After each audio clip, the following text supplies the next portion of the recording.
Hello everyone and welcome back to another video from Wake&Tech. In this video, I'm going to show you how to open a savings account on Westpac. So let's get started right away.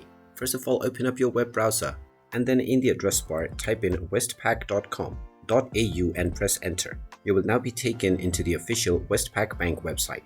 Now if you wish to create a new savings account, then right from the homepage, underneath bank accounts, you will see the savings account option. Go ahead and click on it.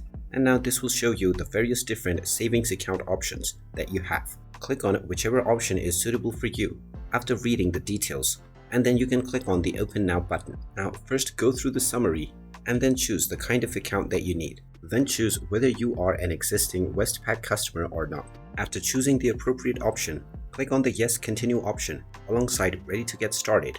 And now if you're an existing customer, you will simply be asked to enter your customer ID and your password. If you're not an existing customer, then when you proceed forward, you will be able to fill up the registration form.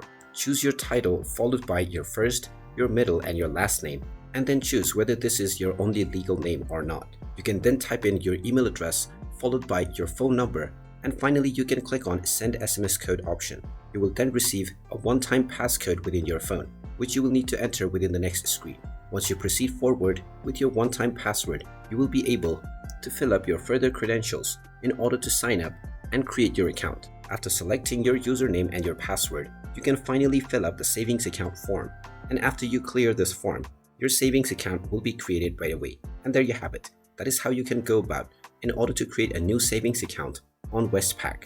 If you find this video helpful, make sure you hit that like button and subscribe to our channel if you haven't done so already. Also ring that notification bell to never miss another update from us. Thank you for watching and I will see you again in the next video.